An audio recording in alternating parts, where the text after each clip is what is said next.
दोस्तों स्वागत है। पॉलिटी के इस वीडियो में हम देखेंगे, हम फंडामेंटल राइट देख रहे थे, उसमें अनुच्छेद 32 देखेंगे जो संवैधानिक उपचारों का अधिकार है और जो सबसे महत्वपूर्ण भी है। ठीक है, तो संवैधानिक उपचारों के अधिकार को जो हमारे भीमराव अम्बेडकर जी ने कहा था इसको कि ये संविधान की आत्मा है, इसके बिना संविधान अधूरा है। ठीक है, तो क्या कहता है आर्टिकल 32? तो ये जी हम जितने हमने अभी तक फंडामेंटल राइट पढ़े हैं, 30 तक जितने हम पढ़े, 14 से 30 तक, उन सारों का संरक्षण प्रदान करता है उनको, और उनको हमारे न्यायालय जो हैं उनको ये पावर देता है कि उनका जो है संरक्षण करें फंडामेंटल राइट का। तो सुप्रीम कोर्ट, हाई कोर्ट, तो सुप्रीम कोर्ट को 32 के आर्टिकल 32 के तहत पावर मिलती है सुप्रीम कोर्ट को, तो कि वो जो मौलिक अधिकार है उनका संरक्षण करे, उनकी रक्षा करे।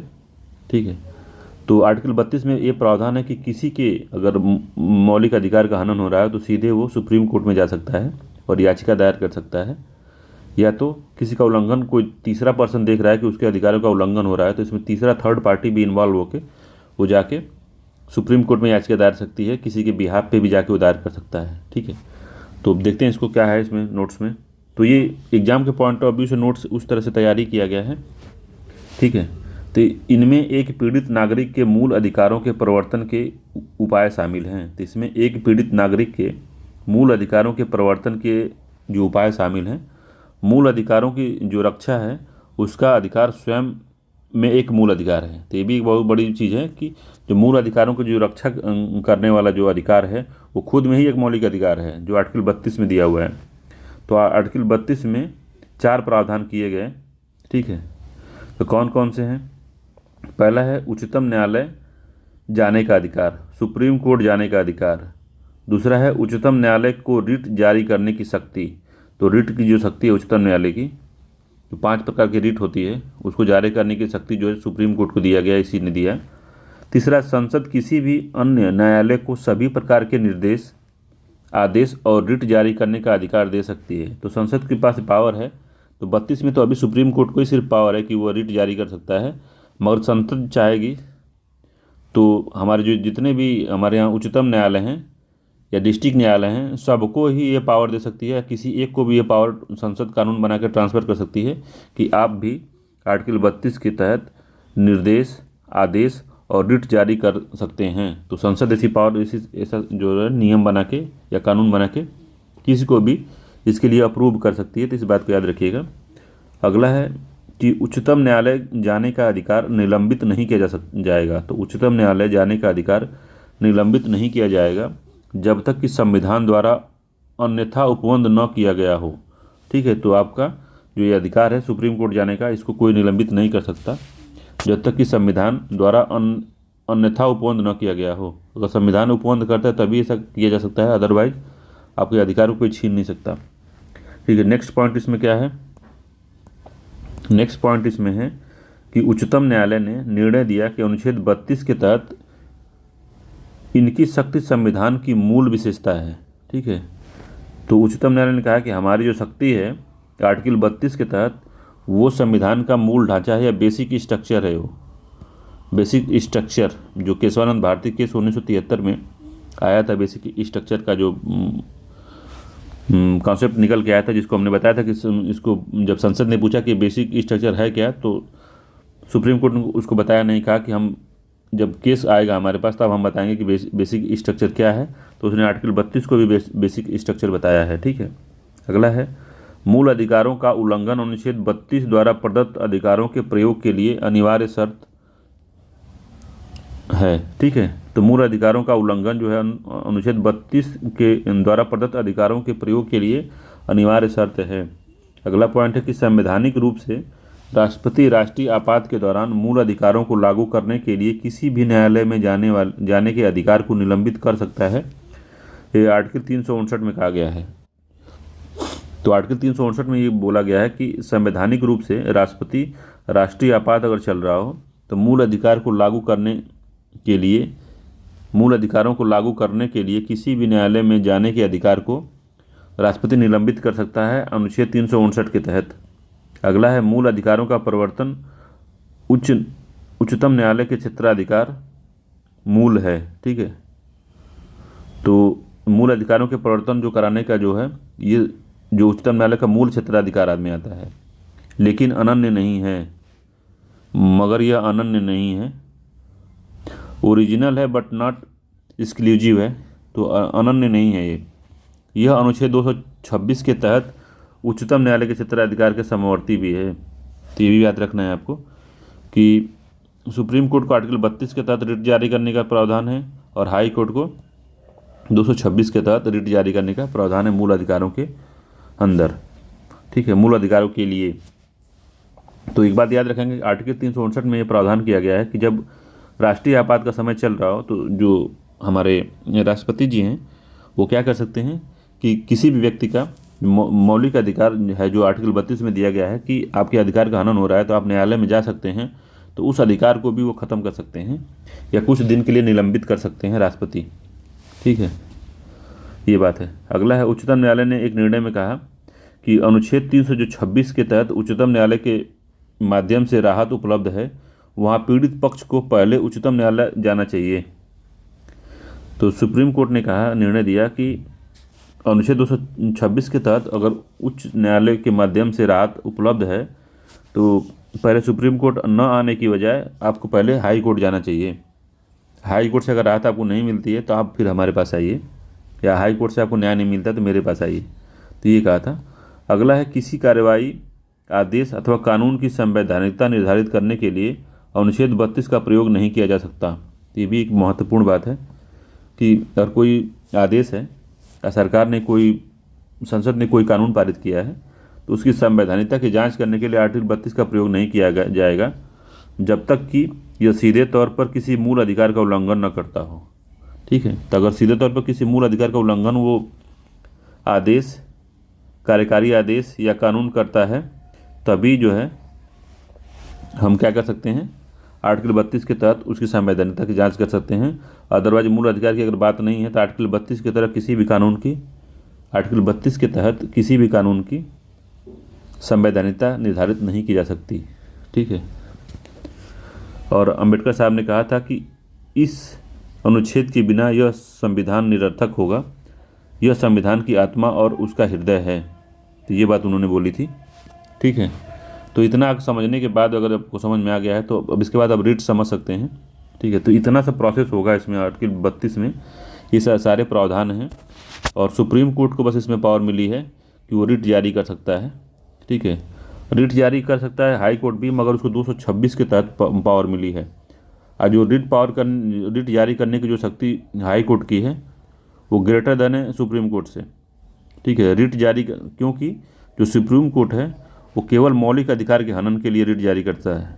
मौलिक अधिकार या फंडामेंटल राइट के हनन के लिए मूल अधिकार जो है रिट जारी करता है, मगर हाई कोर्ट जो है ये फंडामेंटल राइट के अलावा अन्य मामलों के लिए भी रिट जारी कर सकता है। ठीक है, तो इस मामले में रिट जारी करने के मामले में हाई कोर्ट बड़ा है, हाई कोर्ट की शक्ति ज़्यादा है सुप्रीम कोर्ट से। ठीक है, इस बात को भी ध्यान देंगे हम। तो रिट का जो विविध प्रकार के जो दायरे हैं उसको समझ लेते हैं रिट का।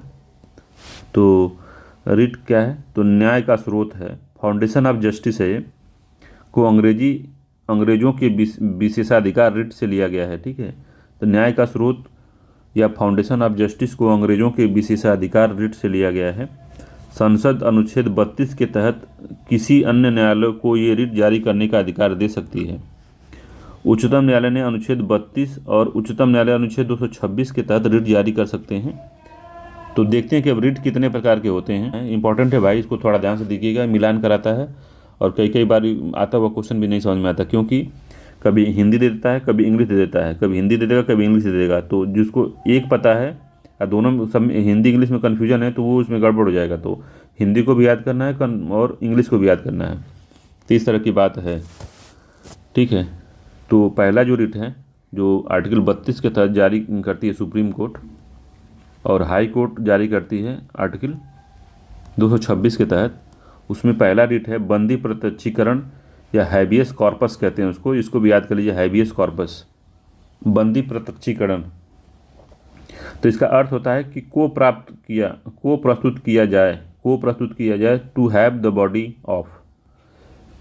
द बॉडी ऑफ, ये शरीर प्राप्त करना, कि जिसको आपने गिरफ्तार किया है, जिसको आपने कस्टडी में लिया है, उसको आप प्रस्तुत करिए। तो इसमें क्या कहता है कि न्यायालय द्वारा उस व्यक्ति को जारी किया जाता है, ठीक है, न्यायालय द्वारा उस व्यक्ति को जारी किया गया आदेश है जिसने किसी व्यक्ति को अपने हिरासत में लिया है, किसी की उसे न्यायालय के समक्ष प्रस्तुत किया जाए, ठीक है। तो ये जो है बंदी प्रत्यक्षीकरण जारी होता है उस संस्था को, उस प्राधिकार को, उस अधिकारी को जिसने किसी को गिरफ्तार किया है या उसको हिरासत में लिया है, किसी व्यक्ति को हिरासत में लिया है। तो जो हिरासत में लिया उसको जारी होता है ये कि वो उस आदमी को प्रस्तुत करे हमारे सामने। तो इसमें क्या होता है, तो मनमानी या अवैध हिरासत के विरुद्ध व्यक्तिगत स्वतंत्रता की सुरक्षा देता है ये, ठीक है। अब मनमानी तरीके से उसे कई दिनों तक अपने हिरासत में नहीं रख सकते या अवैध हिरासत में उसको नहीं रख सकते, इसके विरुद्ध ये है व्यक्तिगत स्वतंत्रता की सुरक्षा देता है हैबियस कॉर्पस या बंदी प्रत्यक्षीकरण। यह जो है निजी, हमारे और आपके और सार्वजनिक प्राधिकरण दोनों के खिलाफ जारी किया जा सकता है, ठीक है। तो आपने किसी को किडनैप कर लिया है, या किसी किडनैप नहीं कर सकते, जैसे एक मूवी देखे होंगे, उसमें मूवी का नाम नहीं याद आ रहा है, उसमें जो है सलमान खान है और जान अब्राहम है।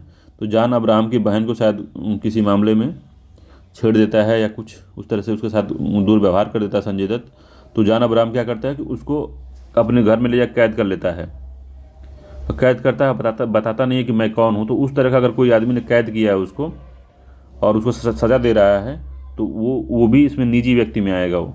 तो उसको भी अगर पता चलता है, अगर सुप्रीम कोर्ट या हाई कोर्ट को किसी ने याचिका दायर कर देता है, तो उस निजी व्यक्ति के विरुद्ध भी बंदी प्रत्यक्षीकरण का जो ये क्या कहते हैं कि ये जारी हो सकता है, रिट जारी हो सकती है, ठीक है। अगला है कब जारी नहीं किया जा सकता। तो ये कब जारी नहीं होगा, तो पहला हिरासत विधि सम्मत हो, अगर हिरासत में लिया गया जो व्यक्ति है विधि सम्मत हो, न्यायालय की अवमानना के लिए कार्रवाई की जा रही हो, कि न्यायालय की उसने अवमानना की उसके लिए कार्रवाई की जा रही है, हिरासत न्यायालय के आदेश द्वारा होती हो, ठीक है। जो हिरासत में लिया गया व्यक्ति है वो न्यायालय द्वारा दिया गया हो कि नहीं इसको हिरासत में रखा जाए, उस समय हिरासत न्यायिक क्षेत्राधिकार से बाहर हुई हो। तो न्यायिक क्षेत्राधिकार से बाहर अगर हिरासत हुई है तो उस कंडीशन में भी यह जारी नहीं किया जा सकता, ठीक है। तो याद रखिएगा, है बंदी प्रत्यक्षीकरण निजी और सार्वजनिक प्राधिकरण दोनों के खिलाफ जारी किया जा सकता है। तो हमने तो एक उदाहरण बताया था मूवी का, मगर निजी व्यक्ति में कोई संस्था है, जैसे मान लीजिए कोई कंपनी है, या कोई जैसे मान लीजिए LIC या किसी व्यक्ति को उसने बंद करके रखा है किसी की फ्रॉड के केस में, या कोई अर्ध न्यायिक संस्था है जिसने कि उसको रखा है। तो इस तरह के लोगों के लिए भी ये रिट जारी हो सकती है, ठीक है। तो व्यक्तिगत कंपनी अगर किसी की है, मान लीजिए कोई दुकान चलाता है, दुकान वाला व्यक्ति है कोई, किसी के पास में किराने का स्टोर है और वो किसी को अपने यहाँ रखा है काम पे, अगर वो आदमी चोरी करता है वो पकड़ा जाता है। अगर उसको हिरासत में लिया गया है, तो अगर कोई जाकर शिकायत करता है कि कई दिनों से उसको बंद करके रखा गया है, बंद करके जो दुकानदार है वो रखा है, उसको छोड़ नहीं रहा है, उसके मौलिक अधिकार का हनन कर रहा है, तो वहाँ पे रिट जारी हो सकती है। उस निजी व्यक्ति के खिलाफ जो कोर्ट जारी कर सकता है कि, या फिर जो SDM साहब हैं या कोई भी उस तरह का जो विधिक प्राधिकारी है, जो जिसके सामने जो मजिस्ट्रेट है, वो जारी कर सकता है कि नहीं उसको हमारे सामने प्रस्तुत किया जाए। तो ठीक है, तो वो निजी व्यक्ति हो सकता है। तो इस तरीके से आप समझ सकते हैं इसको, ठीक है। अगला जो है वो है परमादेश या मैंडमस कहते हैं इसको, परमादेश मैंडमस दूसरा है, पहला तो हो गया, दूसरा है ये।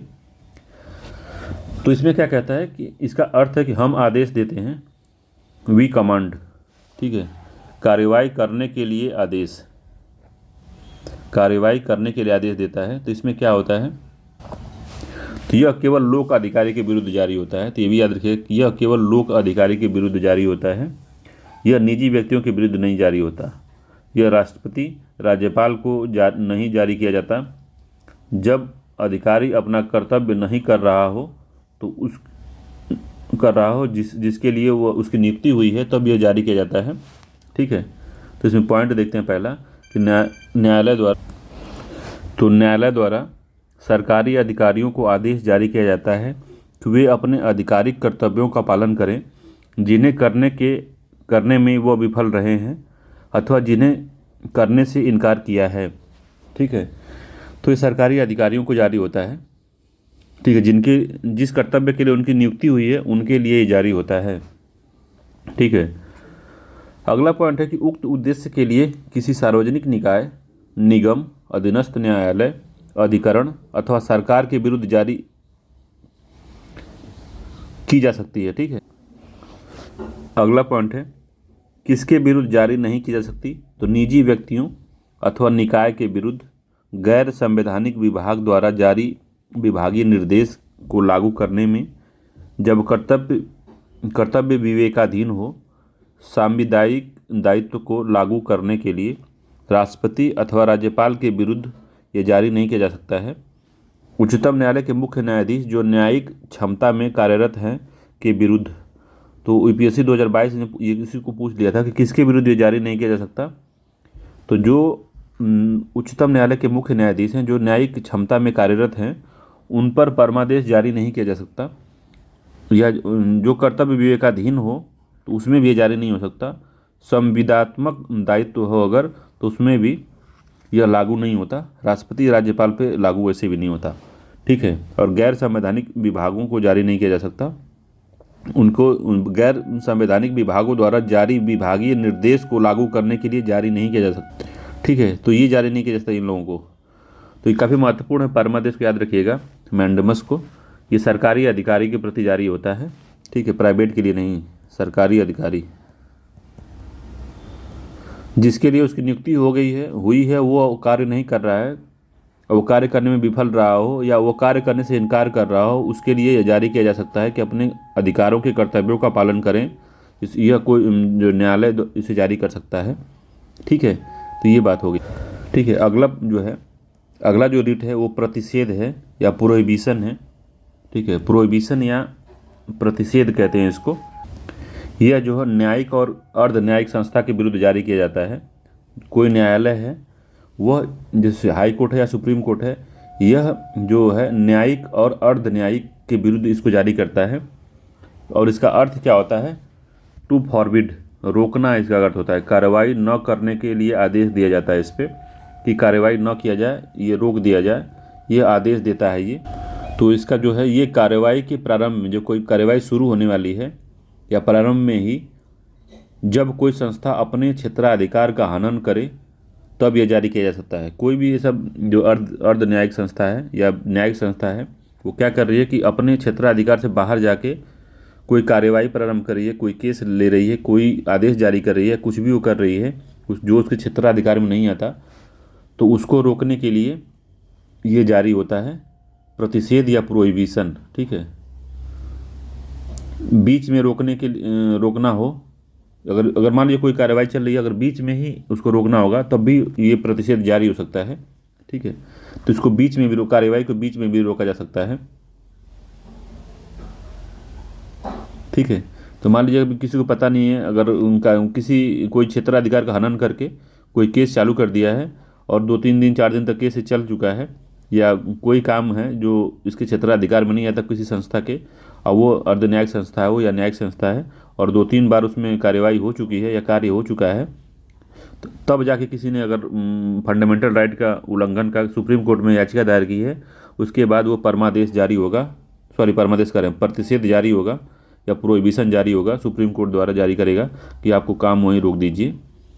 ठीक है, आप कार्रवाई वहीं रोक दीजिए। ठीक है, तो एक उच्चतर न्यायालय द्वारा अधीनस्थ न्यायालय अथवा अधिकरण को अपने क्षेत्राधिकार से बाहर जाने से रोकने के लिए जारी किया जाता है, यह रिट जारी की जाती है।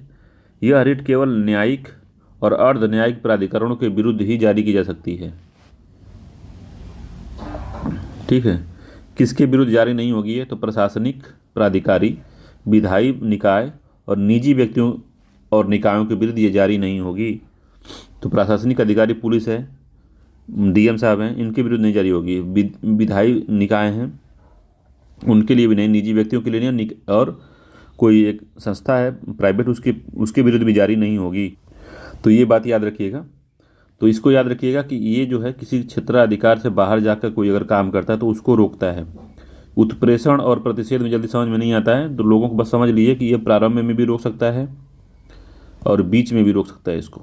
ठीक है, अगला जो है उत्प्रेषण, सर्टियोररी इसको कहते हैं। सर्टियोररी, इसका नाम भी अजीब है, सर्टियोररी कहते हैं या उत्प्रेषण कहते हैं इसको। यह क्या कहता है, इसका अर्थ होता है प्रमाणित होना अथवा सूचित होना, टू बी सर्टिफाइड और बी इन्फॉर्म्ड। ठीक है, तो इसका अर्थ ये होता है उत्प्रेषण का या सर्टियोररी का। ठीक है, तो इसमें क्या होता है कि न्यायिक और अर्ध न्यायिक संस्था के विरुद्ध ये जारी होता है। यह कार्यवाही के अंत में जारी होता है। ठीक है, ये तो प्रारंभ में या बीच में जारी हो जाता है प्रतिषेध, मगर ये कार्यवाही के अंत में जारी होता है। मान लीजिए फैसला आ गया तब या अंत में जारी होता है, और फैसले के प्रभाव को अंत कर दिया जाता है या रद्द कर दिया जाता है इसमें। ठीक है, तो देखिए इसमें क्या दिया हुआ है, मैंने एक ओवरव्यू बताया आपको। इसमें क्या है, पहला पॉइंट है, तो इसका अर्थ तो समझ लिया कि इसको सूचित करना या प्रमाणित करना, टू बी सर्टिफाइड या टू बी इन्फॉर्म्ड। ठीक है, तो उच्चतर न्यायालय जो होता है, जो हाई कोर्ट या सुप्रीम कोर्ट होता है, सुप्रीम कोर्ट जो है वो हाई कोर्ट को करेगा, हाई कोर्ट जो है अधीनस्थ न्यायालयों को। ठीक है, तो इसमें इसके द्वारा अधीनस्थ न्यायालय अधिकरणों को या तो अधीनस्थ न्यायालय अथवा अधिकरण में लंबित किसी मामले को अपने पास स्थानांतरित कराने के लिए अथवा मामले के आदेश को रद्द करने के लिए जारी किया जाता है। तो दो केस में जारी किया जा सकता है। पहला, दो केस बनता है इसमें। पहला केस है कि मामले को जो सुप्रीम कोर्ट इसको जारी कर रही है उत्प्रेषण को अपने पास मामला बुला लेगी अपने पास लाने के लिए। ठीक है, और दूसरा है इसमें कि अगर अभी जिसके पास ये है कोई अधिकरण, जिसके पास ये मामला है, उसने निर्णय दे दिया है या अपना डिसीजन दे दिया है, तो उसको रद्द करने के लिए भी इसको जारी किया जा सकता है कि हम इसको रद्द करते हैं। तो उसके लिए उत्प्रेषण या सर्टियोररी जारी किया जाता है। ठीक है, तो दो बात हो गई, ये बात समझना जरूरी है इसमें, क्योंकि बार बार इसमें कन्फ्यूजन हो जाता है। तो अब से कन्फ्यूजन नहीं होगा। ठीक है, तो क्या है, अधिकरण उस मामले में आदेश को रद्द करना हो या मामले को अपने पास स्थानांतरित करवाना हो। जैसे मान लीजिए कि हाई कोर्ट में कोई केस चल रहा हो और वो उसके क्षेत्राधिकार से बाहर है हाई कोर्ट के, तो सुप्रीम कोर्ट क्या करेगी, या तो मामले को अपने पास बुला लेगी, या हाई कोर्ट ने अगर निर्णय दे दिया है कि नहीं, इसको 4 साल की कैद हो गई और 20 लाख का जुर्माना लग गया इस पर, तो क्या करेगी, सुप्रीम कोर्ट उस फैसले को रद्द कर सकती है। जो 4 लाख जो जुर्माना लगा है और 4 वर्ष की जो कैद लगी है, 20 लाख जुर्माना लगा है, उस आदेश को रद्द कर सकती है सुप्रीम कोर्ट। ठीक है, तो अब नेक्स्ट पॉइंट है कि यह रिट क्षेत्राधिकार की अधिकता अथवा क्षेत्राधिकार की कमी के आधार पर जारी किया जाता है। ठीक है, तो यह रिट अगर कोई क्षेत्राधिकार के अधिक जाके काम कर लिया है या अपने क्षेत्राधिकार से बाहर जाके काम कर रहा है, तब ये जारी होता है। यह कमी हो जाती है कि वो कहता है कि हम इसको नहीं लेंगे, ये सुप्रीम कोर्ट में जाइए, तो सुप्रीम कोर्ट इसमें अपने पास इसको स्थानांतरित करवा सकता है। ठीक है, तो क्षेत्राधिकार की अधिकता अगर हो गई है कि क्षेत्राधिकार से बाहर काम कर रहा है, क्षेत्राधिकार की कमी हो गई कि क्षेत्राधिकार उसके पास नहीं है, तब आप जैसे मान लीजिए कि मौलिक अधिकार का हनन है, तो आप जा सकते हैं किसके पास, सुप्रीम कोर्ट के पास जा सकते हैं और हाई कोर्ट के पास भी जा सकते हैं। दोनों का पावर आपके पास है, आपके पास दोनों की शक्ति है कि आप सुप्रीम कोर्ट के पास जाइए आर्टिकल 32 के तहत, या 226 के तहत आप हाई कोर्ट के पास जाइए। ठीक है, तो अगर मान लीजिए कि हाई कोर्ट कहे आपको कि हम इसको नहीं दे सकते, आप सुप्रीम कोर्ट के पास जाइए, मेरे पास इसका क्षेत्राधिकार की कमी है, तो क्षेत्राधिकार की जो कमी हो जाएगी उसके पास, तब वो हाई कोर्ट में जा सकता है। ठीक है, या तो फिर जो हाई कोर्ट है वो सुप्रीम कोर्ट के क्षेत्राधिकार में घुस के निर्णय अगर कोई कर रहा है तो उसको स्थानांतरित करवा दिया जा सकता है। तो बस सिंपल मतलब में इसको याद रखिए कि क्षेत्राधिकार की अधिकता और क्षेत्राधिकार की कमी के आधार पर जारी होता है उत्प्रेषण। अगला है प्रतिषेध केवल निवारक होता है। इसके विपरीत उत्प्रेषण जो है निवारक और उपचारात्मक दोनों होता है। तो जो ये कार्यवाही प्रतिषेध जो है कार्यवाही को रुकवा देता, क्या कहता है कि रोक दो कार्रवाई, तुम्हारे क्षेत्राधिकार में नहीं है, ठीक है, इसको आप रोक दीजिए, ठीक है।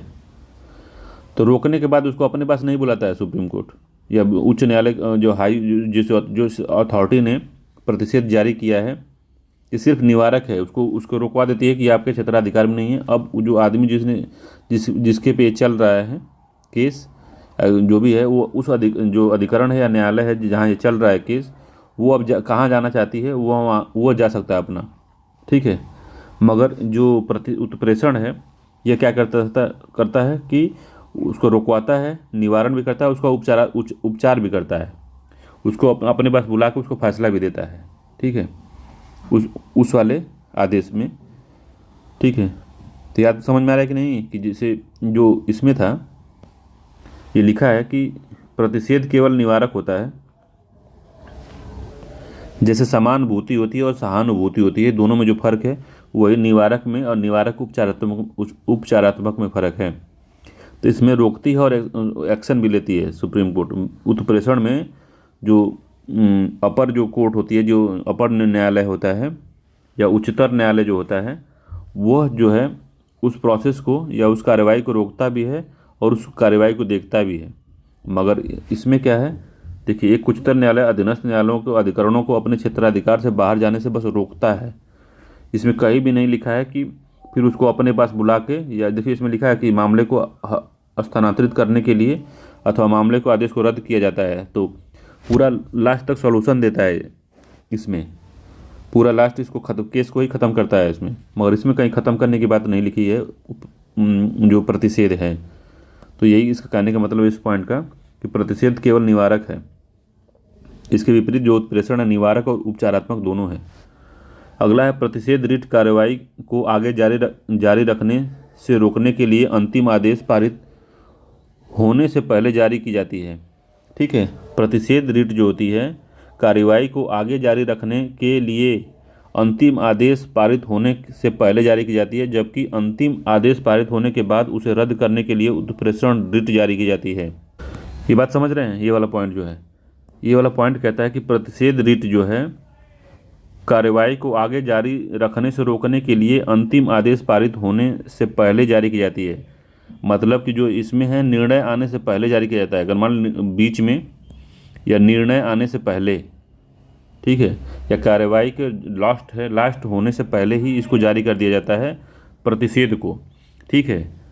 जबकि अंतिम आदेश पारित होने के बाद, मान लीजिए कि आदेश अंतिम आ गया, फैसला आ गया, जिसको हम शुरुआत में समझा दिए हैं, इसको फैसला आ गया है, तो उत्प्रेषण तब जारी होता है जब आदेश पारित होने के बाद उसे रद्द करने के लिए उत्प्रेषण रिट जारी होती है। तो जब आदेश आ गया है, जब फैसला आ गया है, तो उसको रद्द करने के लिए उत्प्रेषण जारी की जाती है। इस बात को याद रखिएगा, इंपॉर्टेंट है ये। अगला पॉइंट है कि न्यायिक और अर्ध न्यायिक प्राधिकार के विरुद्ध जारी की जा सकती है। तो बस ये न्यायिक और अर्ध न्यायिक के विरुद्ध जारी की जाती है उत्प्रेषण, ठीक है। 1991 में उच्चतम न्यायालय का निर्णय कि प्रशासनिक प्राधिकारी के खिलाफ भी जारी की जा सकती है। तो 1991 में उच्चतम न्यायालय ने कहा था कि यह प्रशासनिक प्राधिकारी के खिलाफ भी जारी की जा सकती है उत्प्रेषण, जब वह व्यक्ति अधिकारों को प्रभावित कर रहा है, जब वह व्यक्तियों के अधिकारों को प्रभावित कर रहा है, तो उत्प्रेषण रिट जारी की जा सकती है। जैसे वो कहे कि उनका घर तोड़ दो, या फिर कहेगा कि कोई प्राधिकारी है, प्रशासनिक अधिकारी है, वो किसी के मौलिक अधिकारों का हनन कर रहा है, तो उस समय जो है यह जो है उत्प्रेषण रिट जारी की जा सकती है। जैसे कि कोई आपका मौलिक अधिकार है, जैसे आपको सोने नहीं दिया रहा, सोने का अधिकार आपका फंडामेंटल राइट है। अगर कोई आपको जगह दिया है, कह रहा है कि तुमको कल रात में तुमको नहीं सोना है, या परसों रात में तुमको नहीं सोना है, तो आप हाई कोर्ट में जाकर कहेंगे कि उसने हमको कह दिया कि परसों रात में नहीं सोना है, उस प्राधिकारी ने, उस सरकारी प्राधिकारी ने हमको कहा है कि नहीं सोना है, तो अब उसने तो निर्णय दे दिया, अंतिम फैसला दे दिया, तो उस प्रशासनिक अधिकारी का जो आदेश है, चूँकि वो व्यक्तियों के अधिकारों का हनन कर रहा है, तो जो कोर्ट है वो कह सकती है कि नहीं, मैं रद्द कर सकता हूँ, तो उत्प्रेषण रिट द्वारा उसको रद्द कर देगी कि नहीं, आप सो सकते हैं, सोने का आपका अधिकार फंडामेंटल राइट है, तो वो आदमी सोएगा, ठीक है। एक उदाहरण के तौर पे मैंने बताया है ताकि आसानी से समझ में आ जाए, ठीक है। यही कहना चाहता है ये। अगला जो है किसके विरुद्ध जारी नहीं हो सकता ये? तो विधायी निकाय के विरुद्ध जारी नहीं हो सकता और निजी व्यक्तियों अथवा निकाय के विरुद्ध ये जारी नहीं हो सकता। ठीक है, तो ये है उत्प्रेषण और जो ये प्रतिषेध है, दोनों में थोड़ा सा नज़दीकियाँ है, तो इसको बारीकी से समझ लीजिएगा। मैंने इसको बता दिया, अगर समझ में नहीं आएगा तो वीडियो को रिवर्स करके या पीछे करके इसको देख सकते हैं। तो एक दो बार देखेंगे तो आसानी से एकदम बारीकियाँ समझ में आ जाएगी। बारीकियों को हमने काफ़ी अच्छे से एक्सप्लेन कर दिया है। अगर आपको देखना होगा तो अच्छे से देख लीजिएगा, इसको अच्छे से देख लीजिएगा। अगला जो है अधिकार परीक्षा, क्यू वारंटो कहते हैं इसको। अधिकार परीक्षा जो है क्यू वारंटो, तो ये इसका अर्थ क्या है? तो किसी प्राधिकारी अथवा वारंट के द्वारा, बाई व्हाट अथॉरिटी और वारंट। तो क्या होता है ये? तो इसमें कहता है कि क्यू वारंटो में कि आपका क्या प्राधिकार है, या दावा क्या है आपका, आप कैसे पद धारण किए हैं, क्या आप दावा ठीक है, हाँ तो पद पे रहिए, नहीं है तो पद छोड़ दीजिए। तो इसका अर्थ क्या है? किस प्राधिकार अथवा वारंट द्वारा आपने यह पद धारण किया है। अगला पॉइंट है, सार्वजनिक पद पर व्यक्ति के दावे की वैधता की जांच के लिए न्यायालय द्वारा जारी किया जाता है। तो कोई सार्वजनिक पद पर कोई व्यक्ति बैठा है तो उस पर कोई दावा करता है कि नहीं, ये अधिकारी या ये जो सार्वजनिक पद पर बैठा व्यक्ति जो है इसके लिए लायक नहीं है, कोई अगर केस कर देता है तब उसके लिए अधिकार परीक्षा जारी होता है। उस अधिकारी के प्रति, सार्वजनिक पद पर बैठे व्यक्ति के प्रति जारी होता है कि किस प्राधिकार से आप इस सार्वजनिक पद पर बैठे हैं, तो उनको एक्सप्लेन देना होता है या उनको सबूत देना होगा। ठीक है, न्यायालय द्वारा जारी किया जाता है कि किसी व्यक्ति द्वारा सार्वजनिक पद पर अवैध कब्जा किए जाने से रोकता है ये। तो अगर अवैध कब्जा किए हैं तो उनको पद से हटना पड़ेगा। तो अवैध कब्जे पर जाने से रोकती है अधिकार परीक्षा। केवल किसी व्यक्ति द्वारा मूल या सार्वजनिक पद, सब्सटेंसिव पब्लिक ऑफिस के ग्रहण के मामले में जारी होता है। ठीक है, तो किसी अवैध पद पे कोई बैठ गया है तो उसके लिए जारी होता है ये। किसके विरुद्ध जारी नहीं हो सकता? तो लिपिक वर्गीय पद और निजी पद के लिए। ठीक है, किसी भी इच्छुक व्यक्ति द्वारा इसकी मांग की जा सकती है। तो कोई ज़रूरी नहीं है कि पीड़ित व्यक्ति ही इसकी मांग करे, कोई भी व्यक्ति जो है, इच्छुक व्यक्ति इसकी मांग कर सकता है। तो यूपीएससी 2022 में इसको पूछा था। ये वाला पॉइंट जो है यूपीएससी 2022 में पूछा था। देखिए, छोटी छोटी बातों को पूछता है तो ध्यान दीजिएगा। कोई भी इच्छुक व्यक्ति इसकी मांग कर सकता है, जरूरी नहीं कि जो इससे पीड़ित है वही इसकी मांग करेगा। ठीक है, तो ये अधिकार परीक्षा है। तो ठीक है, अब आगे देखते हैं। अगला पॉइंट है कि उच्चतम न्यायालय और उच्च न्यायालय के रिट क्षेत्राधिकार के बीच तुलना है। इस तुलना को तो मैंने पहले ही आपको बता दिया है कि जो हाई कोर्ट की पावर है वो सुप्रीम कोर्ट की पावर से अधिक है रिट जारी करने के मामले में। ठीक है, तो देखते हैं इसमें। तो इसमें लिखा है कि जो उच्चतम न्यायालय और उच्च न्यायालय के रिट क्षेत्राधिकार के बीच तुलना, तो ये सुप्रीम कोर्ट का है, ये हाई कोर्ट का है। ठीक है, तो संकीर्ण क्षेत्राधिकार किसका है? सुप्रीम कोर्ट का जो क्षेत्राधिकार है संकीर्ण क्षेत्राधिकार है। यह केवल मूल अधिकारों के प्रवर्तन के मामले में ही रिट जारी कर सकता है। और हाई कोर्ट में क्या है? व्यापक क्षेत्राधिकार है, न केवल मूल अधिकारों के प्रवर्तन के लिए बल्कि किसी अन्य प्रयोजन, साधारण कानूनी अधिकार के लिए रिट जारी कर सकता है हाई कोर्ट। ठीक है, व्यापक राज्य क्षेत्रीय क्षेत्राधिकार होता है। तो दो चीज़ समझना है कि संकीर्ण क्षेत्राधिकार है रिट जारी करने का और व्यापक क्षेत्राधिकार है रिट जारी करने का हाई कोर्ट का। मगर संकीर्ण जो क्षेत्रफल की दृष्टि से देखना है तो व्यापक कौन है? क्षेत्रफल, अधिक क्षेत्रफल में सुप्रीम कोर्ट जारी कर सकता है, क्योंकि सुप्रीम कोर्ट पूरा भारत का न्यायालय है।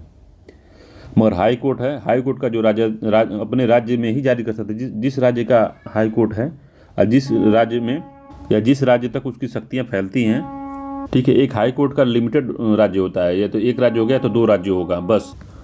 तो आप इसको समझ सकते हैं कि जो हाई कोर्ट होता है उसका क्षेत्रफल जो होता है, क्षेत्रफल की दृष्टि से बहुत कम एरिया में उसका क्षेत्राधिकार होता है। वहीं जो सुप्रीम कोर्ट होता है उसका पूरा भारत में है। ठीक है, तो सुप्रीम कोर्ट के जो दायरे में पूरा भारत आता है, मगर हाई कोर्ट के दायरे में कौन आता है? एक राज्य आएंगे, या तो एक आध दो यूटी आ जाएंगे, या दो या तीन राज्य आ जाएंगे, इससे अधिक क्या आएगा? तो संकीर्ण राज्य क्षेत्रीय क्षेत्राधिकार है। उच्चतम न्यायालय अपने राज्य क्षेत्राधिकार के भीतर अथवा बाहर स्थित किसी व्यक्ति अथवा सरकार अथवा प्राधिकारी के खिलाफ केवल तभी रिट जारी कर सकता है जब कार्यवाही का कारण उसके राज्य क्षेत्राधिकार उसके राज्य क्षेत्रीय क्षेत्राधिकार के भीतर आता हो तभी वो जारी कर सकता है, अदरवाइज वो जारी नहीं कर सकता। मगर उच्चतम न्यायालय भारत के संपूर्ण राज्य क्षेत्र में किसी व्यक्ति अथवा किसी सरकार के खिलाफ रिट जारी कर सकता है।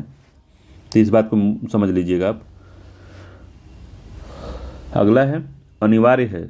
सुप्रीम कोर्ट के लिए अनिवार्य है कि आर्टिकल 32 के तहत उपचार अपने आप में एक मूल अधिकार है। उच्चतम न्यायालय अपने रिट क्षेत्राधिकार का प्रयोग करने से इनकार नहीं कर सकता है। मौलिक अधिकार के उल्लंघन के लिए खुद ये फंडामेंटल राइट है, अतः सुप्रीम कोर्ट के लिए अनिवार्य है। वह जो है मना नहीं कर सकते कि हम इसके खिलाफ रिट नहीं जारी कर सकते। मगर जो आर्टिकल 226 के तहत सुप्रीम हाई कोर्ट के पास जो है वो उसके विवेकाधीन है। वह उच्च न्यायालय रिट क्षेत्राधिकार का प्रयोग करने से इनकार भी कर सकता है, क्योंकि आर्टिकल 32 के तहत हाई कोर्ट नहीं आता। ठीक है, तो हो सकता है ये बात आप समझ गए होंगे। ठीक है, तो इसको एक दो बार और देखिएगा, आप समझ में आ जाएगा पूरा। देखिए ये क्या है, ये पावर की बात है, ये पावर की बात है, मगर ये क्षेत्रफल की बात है। क्षेत्रफल, ये भी क्षेत्रफल की बात है। ठीक है, तो क्षेत्रफल सुप्रीम कोर्ट का ज़्यादा है, हाई कोर्ट का कम है। तो ये सब बात हो गई। तो ये हो गया आर्टिकल 32। तो पूरा आर्टिकल 32 ये समाप्त हो गया। अब ठीक है, मिलते हैं अगले में। सशस्त्र बल और मूल अधिकारों के अनुच्छेद 33 और 35 को देखते हैं क्या है। अब कहेंगे 31 कहाँ गया, तो 31 को हटा दिया गया है। 31 को कैसे हटाया गया था, तो 31 को संपत्ति का राइट था, उसको हटा दिया गया था। तो कब हटाया गया था, तो भारतीय संविधान के अनुच्छेद 31 में संपत्ति के अधिकार का उल्लेख था।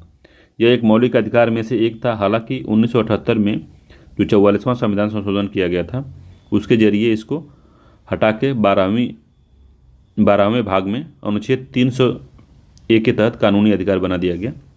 ठीक है, तो 300 के अंदर कुछ बातें थी अनुच्छेद 31 के अंदर। तो इसमें पहली बात है, किसी भी व्यक्ति को बिना कानूनी अधिकार के उसकी संपत्ति से वंचित नहीं किया जा सकता, मगर इसको हटा दिया गया है, बहुत इंपॉर्टेंट नहीं है। और अनुच्छेद 31 के तहत सरकार किसी कार्यकारी आदेश के जरिए निजी संपत्ति नहीं ले सकती। और अनुच्छेद 31 में ही बताया गया था कि कई संवैधानिक संशोधन हुए थे इसमें। तो अनुच्छेद 31 के अलावा अनुच्छेद 31A, 31B और 31C भी थे। तो 31A में संपदा आदि के अर्जन के लिए उपबंध करने वाली विधियाँ थी, और 31C में राज्य द्वारा संपत्ति के अधिग्रहण संबंधी अधिकार से जुड़ा हुआ था। तो ये सब खत्म हो गया था, इसके बारे में बात करना भी फिजूल है। तो 31 खत्म हो गया है। अब हम देखेंगे 32 तो देख ही लिए, 33 और 34, 35 को अब आगे देखते हैं क्या है। ठीक है, मिलते हैं उस वीडियो में। धन्यवाद।